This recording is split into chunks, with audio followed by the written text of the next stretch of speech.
विमल, पोलो, जोमा केसरी, हर पल मनाओ केसरी त्योहार। विनोद जी आप बोलिए, मैं आपसे पूछ नहीं रहा हूं, आपको क्या लग रहा है विनोद जी? ये सर्वे है, योगेन जी जो कह रहे हैं उस पर बोलिए विनोद जी। देखिए, सर्वे है तो सर्वे का सम्मान करना चाहिए, क्योंकि जो भी एजेंसी सर्वे करती है तो वो ईमानदारी से अपना प्रयास करती है। ठीक है, सैंपल साइज जरूर कम है, ये मैं मानता हूं, क्योंकि टेलीफोनिक सर्वे है तो इससे ज्यादा सैंपल साइज हो भी नहीं सकता। और त्वरित सर्वे, जैसे हम लोग त्वरित टिप्पणी लिखते हैं, उस तरह से त्वरित सर्वे है, तो उस हिसाब से उसके नतीजे हैं। 1,000 लोगों से नहीं मापा जा सकता, लेकिन ये भी है कि हांडी के चावल पका कि नहीं पका, इसलिए एक चम्मच चावल निकाल के देखा जाता है। हाँ। तो दोनों बातें हैं, लेकिन मुझे एक चीज जरूर ये लगती है कि मैं तो इसको दूसरे रूप में देखता हूं। अगर आधे लोग एसआईआर को लेकर के एक राय दे रहे हैं, आधे लोग दूसरी राय दे रहे हैं, तो ये तो एक तरह से विपक्ष की मुहिम की सफलता है। पूछिए क्यों? इसलिए कि जब पूरा चुनाव आयोग इनके आंकड़ों को, इनके आरोपों को गलत बता रहा है, पूरी भारतीय जनता पार्टी सरकार गलत बता रही है, सब कुछ के बाद भी अगर आधे लोग जो है इनके साथ हैं एसआईआर के मुद्दे पर, तो ये तो इनकी कामयाबी है। इनको तो कायदे से आधे भी नहीं मिलने चाहिए, 10% लोग मिलने चाहिए थे, क्योंकि इतने उसके बाद।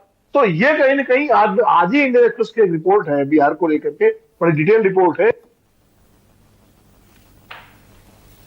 एनडीए के नेता, आज का प्रकरण छोड़ दीजिए गाली गलौज वाला, मैं तो उसकी निंदा करता हूं, वो शर्मनाक है, लेकिन वो जो नेता है बीजेपी के स्थानीय नेता, उन्होंने जो ट्रैक्शन मिला है इस यात्रा को, उसको लेकर के उन्होंने रणनीति बनानी शुरू की है।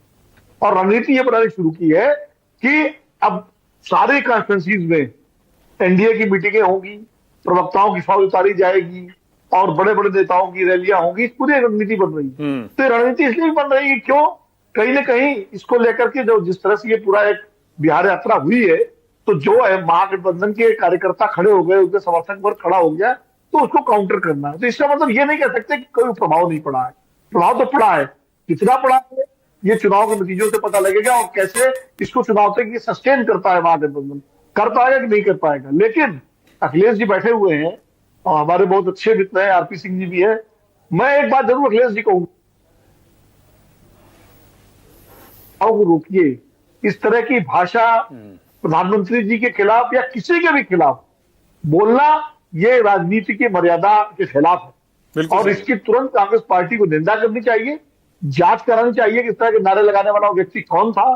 तो कांग्रेस का कार्यकर्ता था तो उसके खिलाफ पार्टी से निकाला जाए, बाहरी था तो उसके खिलाफ जो भी हो एफआईआर करानी चाहिए इस तरह की बात करके, अगर आप अपने को वाकई बेदाग साबित करना चाहते हैं। वरना आपके सामने वाले विरोधियों को मौका मिलेगा आपको घेरने का। आप देखिए, ये नहीं बच सकते कि सोनिया जी के बारे में बीजेपी के लोगों ने क्या कहा है, राहुल जी के बारे में क्या कहा।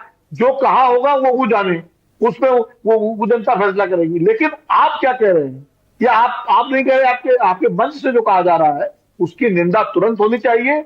और अगर आप निंदा आपकी पार्टी की उच्च स्तर से नहीं होगी तो इसका संदेश गलत जाएगा। ठीक है विनोद जी, एक कमेंट और भी आपको हो। विनोद जी एक कमेंट और, आप कह रहे थे ना ये जो 50-50 है, इसमें भी विपक्ष की एक आपको कामयाबी लगती है, अगर एसआईआर पर आधा आधा ओपिनियन आ रहा है, कहीं ऐसा तो नहीं विनोद जी के जो बिहार में कौन सी गठबंधन आगे है उस पर भी इसी तरह का ओपिनियन आता है?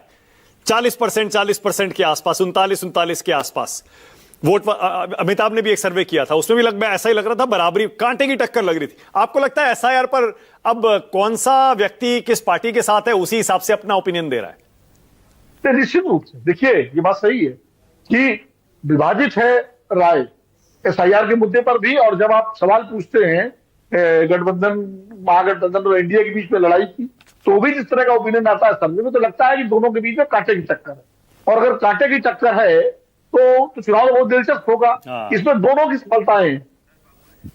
अनुप्रिया जी कह सकती हैं, आरपी सिंह जी कह सकते हैं, भाई 20 साल से हमारी सरकार है तो थोड़ी बहुत एंटी इनकम्बेंसी है, फिर भी अगर हम कांटे की टक्कर में बने हुए हैं तो हमारी सफलता है। विपक्षी कह सकता है कि सरकार आपके साथ है,